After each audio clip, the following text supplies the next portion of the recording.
Kita amal di atas alasan dan hujah tu. Bukan Tuhan tanya, kamu hanya boleh ikut mazhab ni ya, kerana kamu orang Melayu. Orang Arab kamu ikut mazhab ni pula ya.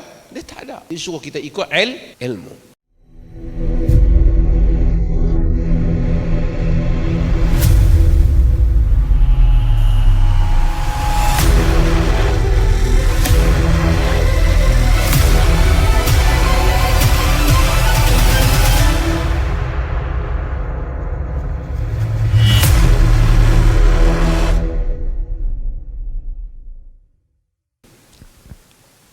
Ulama-ulama mazhab yang lain masuk syurga tak? Diterima di sisi Allah tak? Kau yang masuk yang dikira Islam mazhab Syafi'i saja? Kau semua dikira? Semua kira. Kalau kita ikut ulama-ulama yang lain dengan hujah dan dalil mereka, kita termasuk mengikut bertanya pada ahli ilmu tu pun tidak termasuk. Dia tak kena bertanyalah ahli ilmu. Fas'alu ahla dzikr, tanyalah ahli dzikr, ahli ilmu, in kuntum la ta'lamun. Jika kamu tak tahu, dia tak kata tanyalah hanya mazhab kamu saja. Dia tak. Mazhab datang kemudian, ilmu datang dahulu. Mazhab bermaksud cara, metodologi, sesuatu aliran itu memutuskan hukum yang diambil. Mazhab Syafi'i diamalkan di tempat kita. Mazhab Hambali, Hanafi diamalkan tempat lain, Malik juga diamalkan tempat lain. Tetapi dalam kehidupan ni banyak benda yang kita tidak terikat. Orang Malaysia bayar zakat pendapatan, gaji. Mazhab Syafi'i tak terima tu, tak iktiraf itu. Bahkan dia menghormati harta orang, tak boleh ambil tentu pasal. Tapi kita amalkan. Banyak sistem perbankan kita bukan mazhab Syafi'i. Bayar peterah guna duit pun asal bukan qaul dalam mazhab Syafi'i. Tambah yang lain kita amal ni, dengar lagu negara aku dan seumpamanya yang ada muzik, memang haram dalam asal mazhab Syafi'i. Tapi yang kita amalkan kebanyakan apa? Kita telah terkeluar daripada hanya satu mazhab. Kita banyak benda yang kita amalkan. Yang penting ialah kita amal di atas alasan dan hujah tu. Bukan Tuhan tanya, kamu hanya boleh ikut mazhab ni ya, kerana kamu orang Melayu. Orang Arab kamu ikut mazhab ni pula ya. Dia tak ada. Dia suruh kita ikut ilmu. Dengan menghormati mazhab dan ada disiplin di dalam isu mazhab ni, negeri Perlis ini dia mengamalkan, bukan menolak mazhab, tapi terbuka untuk mendengar keluasan mazhab. Saya buat contoh. Memang orang kata di dalam garis panduan dibolehkan, dia kata lafaz yang dibolehkan di Perlis, yang dicadangkan, aku terima nikahnya. Hak kes baru ni. Tapi oleh kerana dia tak sebut nikah, dia kata aku terima. Kalau saya kata hari itu, ulang-ulang, berarti saya menolak kaul majoriti. Saya kata saya terima, tak payahlah duk ulang. Tapi bila mari orang yang sempit fikiran dia, dia pergi istiharkan zina dan seumpamanya, ini sempit cara dia fikir. Padahal tadi kalau nak ikut zakat tadi, dia pun tak boleh ambil, dan orang yang mengikut dia pun tak boleh ambil. Kaul mazhab Syafi'i hanya untuk fisabilillah, hanya untuk orang yang berperang saja, contohnya. Tapi kita telah luaskan untuk membolehkan. Kita beli di Shopee, kita beli di mana, kita tak sebut aku jual, aku beli, yang menjadi tuntutan dalam mazhab Syafi'i. Tapi kita mengikut uruf yang faham apa maksud tujuan proses itu dibuat, akad itu dibuat. Seperti yang ditarjihkan dalam mazhab-mazhab lain yang lain, khususnya dalam mazhab Hanafi. Perlis dia lebih luas dalam hal yang seperti itu. Saya sebut contohlah, lama-lama semua mereka tahu.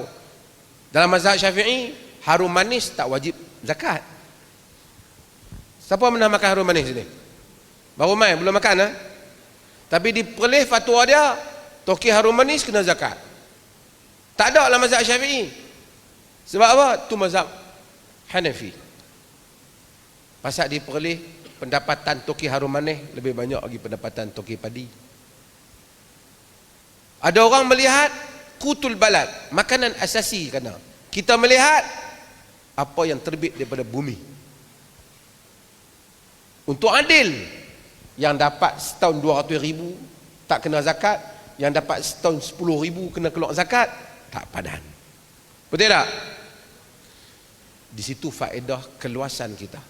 Hatta bila kita terlibat macam-macam, masa Covid, masa apa dulu, kita nak guna macam-macam keadaan baru ni, kita memerlukan fatwa yang lebih luas daripada satu sekolah. Betul tak? Orang yang belajar engineering, sini banyak belajar apa? Arts. Sains apa? Sains sukan. Okey, kita tidak hanya sempitkan diri kita dengan satu tokoh saja, betul tak? Kita ilmu berkembang, orang baca daripada buku berbagai-bagai, orang combinekan ilmu tu, sehingga dia mengeluarkan acuan yang bagus.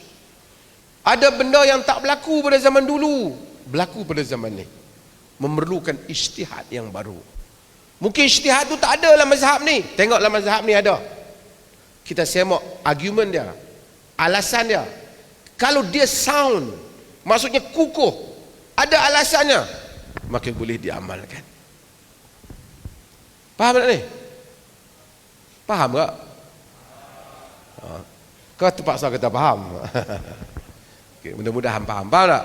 Maka diperoleh luas. Luas. Bila mari diperoleh, ada benda yang mazhab lain, saya buat contoh mudah lah. Ramai-ramai peroleh mestilah tanya pasal kunut, betul tak? Kenapa tak ada kunut? Yang ni tengok saya jawab banyak lah. Kita tak pernah kata siapa kunut masuk neraka macam dia kata tu. Peroleh kata kunut masuk neraka, itu dia ditipu. Kita tak kata. Tapi kita kata kita pilih tidak kunut. Habis itu pasal apa tak kunut? Pelik pandangan tu. Tak pelik. Mazhab Abu Hanifah, mazhab Hanbali, semua tak kunut. Majoriti orang Islam tidak kunut. Tak atas argument tu. Yang kunut, tak apa dia kunut.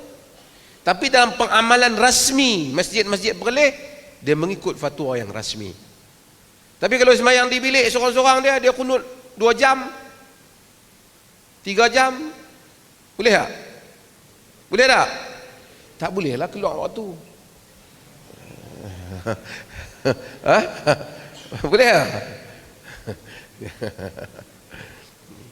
Jadi kita negeri lain juga sebenarnya mereka dah buka dah sikit-sikit, tapi depa kadang-kadang depa tak segan nak abang lah, kan. Kalau kita tanya ni kaul mana, ya kita ambil kaul mazhab. Macam negeri-negeri yang kutip zakat pendapatan tu, kita tanya ni kaul mana?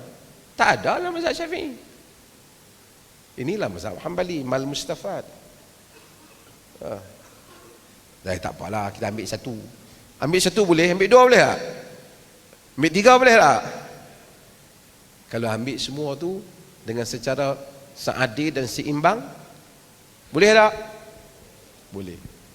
Boleh. Dan demikian juga tabiat fatwa di peringkat internasional. Tengoklah European Council, fatwa dan banyak negara-negara lain, majma' fatwa, mereka tidak terikat dengan satu sekolah pemikiran. Demikian yang kita lakukan di negeri ini, insya-Allah. Kita tak buat keluar mazhab baru, cuma kita follow mazhab yang ada, cuma kita tak ikat hanya satu mazhab nak follow. Kita tengok yang mana kukuh dalam kes-kes itu, kita follow. Okey, terima kasih.